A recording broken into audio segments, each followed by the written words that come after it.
Olá, pessoa linda que chegou aqui a esse vídeo. Seja muito bem-vindo, seja muito bem-vinda à nossa comunidade online e seja muito bem-vinda ao nosso novo vídeo, a mensagem que o Senhor tem para nós nessa hora. E como já é de praxe, se eu puder dar um tema para essa mensagem, o tema seria a obediência que não negocia. E o texto base da nossa mensagem, ele está lá no livro de Juízes, no capítulo 1 e do verso 18 ao 21, que diz assim: Então Judá se apossou de Gaza e dos seus arredores, de Ascalon e de seu território, de Ecrom e dos seus povoados. O Senhor estava com o exército de Judá. Eles ocuparam a Serra Central, todavia não conseguiram expulsar os habitantes dos vales, pois estes possuíam carros de guerra feitos de ferro. Como Moisés ordenara, deram as terras de Hebron a Calebe, que desterrou os 3 filhos de Enaque. Quando os jebuseus que habitavam em Jerusalém, os filhos de Benjamim, não os desalojaram. E até os dias de hoje, os jebuseus têm vivido em Jerusalém com os benjamitas. Bom, a gente até já chegou a falar em algum momento aqui dos nossos vídeos que a ruína, ela não começa de uma hora para outra. Ela começa geralmente muito antes de um desmoronamento total. Ela começa na primeira rachadura, na primeira concessão, na primeira negociação, na primeira liberação, e até aí ok. Mas nessa passagem, eu queria que a gente se atentasse um pouco mais com o que aconteceu com Israel nesse caso. O contexto histórico é que depois da morte de Josué, Deus ele continuou conduzindo o povo na conquista da tão sonhada terra prometida. Até aí, ok. A ordem ela permanecia a mesma. Expulsar os povos que habitavam nessas terras, porque permanecer entre eles significaria abrir espaço para a idolatria que eles já viviam, para os costumes pagãos que eles cultuavam e futuramente para um afastamento com Deus, porque já era isso que já tinha acontecido e vinha acontecendo. Então a ordem de Deus, ela foi muito clara para eles.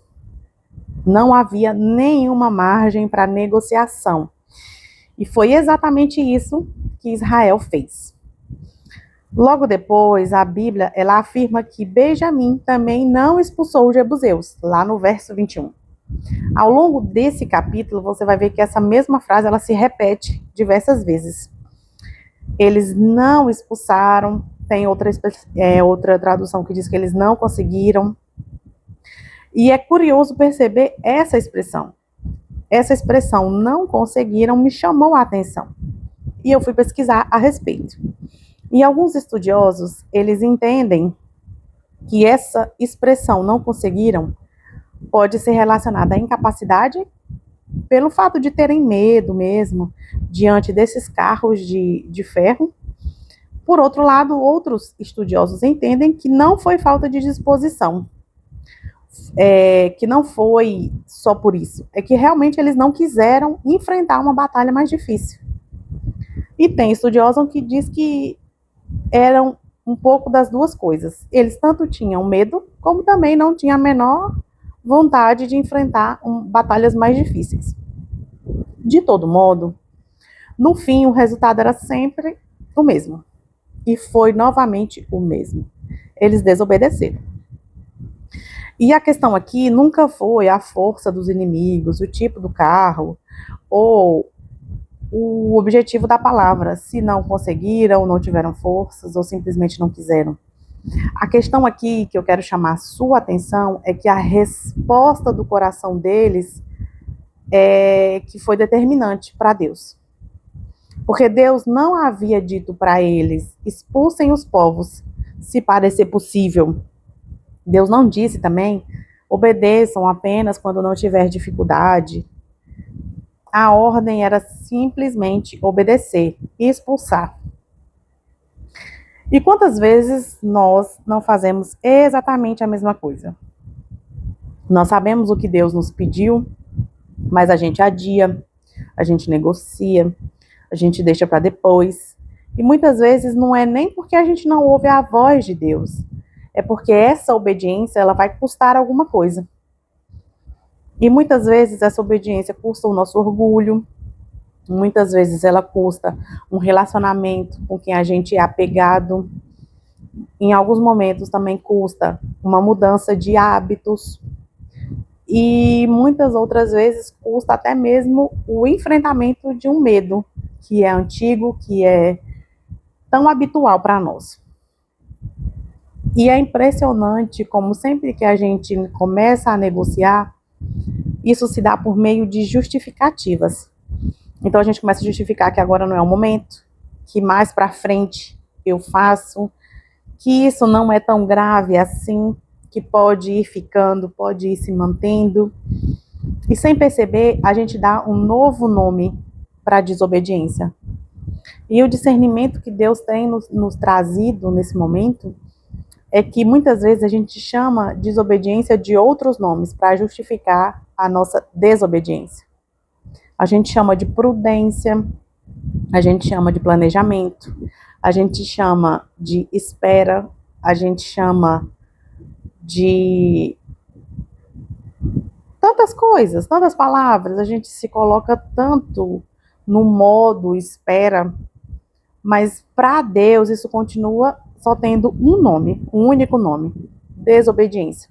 Eu gosto muito de uma frase que ela já circula há um tempo, em que ela fala que a obediência parcial, ela é desobediência. O ainda não é desobediência da mesma forma. E Deus, ele nos chama para obedecer não apenas naquilo que nos parece conveniente, ele nos chama para a gente confiar completamente. E quando a gente olha para essa história, Judá realmente possa até ter olhado para aqueles carros e pensado como seria impossível vencer todos eles. Mas será que os muros de Jericó pareciam mais fáceis? Será que o mar vermelho ser aberto parecia menos impossível? Será que o Deus que derrubou aquelas muralhas seria impedido por carros de ferro? Bom, o problema nunca esteve na força desses carros. O problema começa quando eles olharam mais para os obstáculos do que para o Deus que havia feito essa promessa. E esse é um direcionamento de Deus para nós nesse dia. E o nosso maior desafio, certamente. A fortaleza que Deus já nos mandou derrubar, mas a gente continua convivendo com ela amigavelmente. Há pecados que a gente sabe, no fundo, a gente sabe que já deveria ter abandonado, mas nós aprendemos a administrar isso.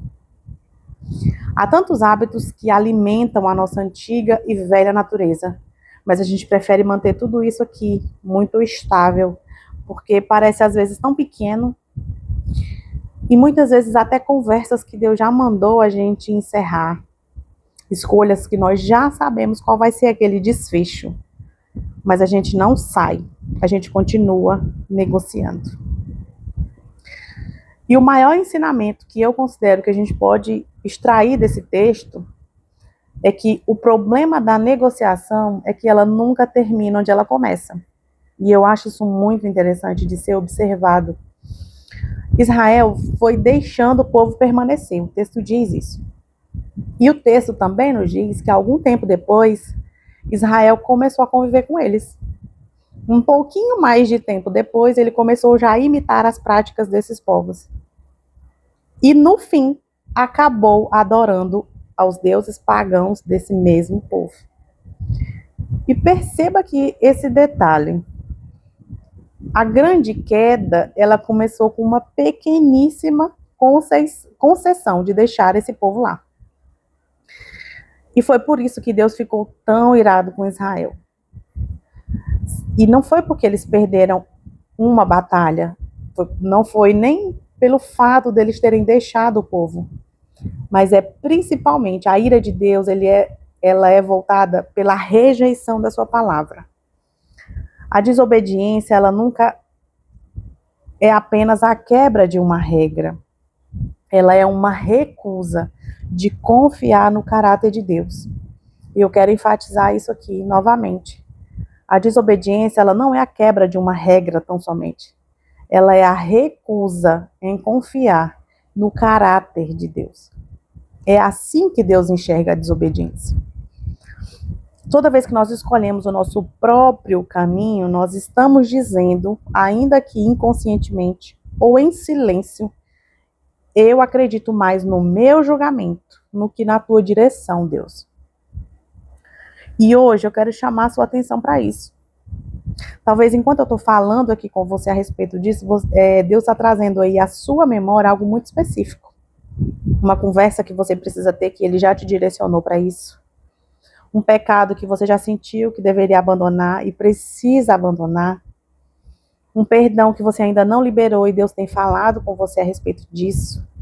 Uma decisão que você já deveria ter tomado e ainda não teve o verdadeiro posicionamento. Ou até mesmo um medo que você tem permitido, que tenha impedido você de caminhar. E o que eu quero te dizer hoje, nesse momento, é não negocie aquilo que Deus já deixou claro para você fazer. Ou para você não fazer. Aquilo que hoje parece uma pequeníssima concessão pode se tornar amanhã uma grande fortaleza. E apesar de todo esse direcionamento, eu quero te dizer que há uma excelente notícia nesse momento.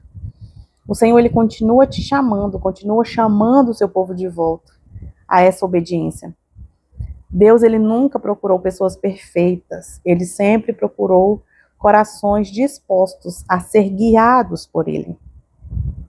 Talvez você já negociou muita coisa, e muitas coisas até louváveis. Foi pelo cansaço que você negociou, foi pelo medo que você negociou, foi pela falta de disposição, mas hoje ainda é tempo de voltar. Nesse exato momento, eu quero te dizer que a vida como filho de Deus realmente começa quando nós deixamos de negociar com aquilo que Deus já mandou a gente abandonar. Cada passo que você decide dar obediência ao Senhor, Ele fortalece os alicerces da sua verdadeira identidade. E cada área entregue ao Senhor se torna um lugar onde a presença dEle passa a habitar. Então, nesse momento, eu quero interceder por você, eu quero orar por você, para que essa palavra produza frutos no seu coração e gere transformação na sua vida. Então, vamos lá, se você pudesse colocar em espírito de oração, puder fechar os seus olhos, ore comigo nesse momento. Pai, essa pessoa hoje reconhece que muitas vezes ela negociou aquilo que o Senhor já havia deixado claro para ela abandonar. Nesse exato momento, eu te peço perdão por todas as vezes em que o medo, a comodidade ou até mesmo a falta de disposição falaram mais alto que a tua voz. Revela as áreas da vida dessa pessoa onde o convívio com aquilo que o Senhor já pediu para ela expulsar está sendo negligenciado. Dá coragem para ela enfrentar os carros de ferro que têm intimidado a sua fé para confiar que nenhuma fortaleza é maior do que o teu poder, a tua presença e o teu cuidado. Que ela não ofereça uma obediência pela metade, Jesus, mas que ela tenha um coração inteiramente rendido à sua vontade. Espírito Santo, ensina essa pessoa a obedecer hoje, mesmo quando ela não compreendeu o caminho, porque a tua vontade, o teu direcionamento produz vida para ela. É o que eu te peço nesse momento, em favor da vida dela, no nome de Jesus. Amém. E eu quero deixar uma frase aqui para você guardar no seu coração, para que você continue gerando vida através dessa palavra na sua mente. E a frase que eu quero que você guarde a respeito dessa mensagem é: toda negociação com a desobediência fortalece aquilo que Deus já me chamou para vencer. Repetindo, toda negociação com a desobediência fortalece aquilo que Deus já me chamou para vencer. E dito isso, eu quero que Deus te abençoe, te guie, te guarde. E até o próximo vídeo. Um beijo.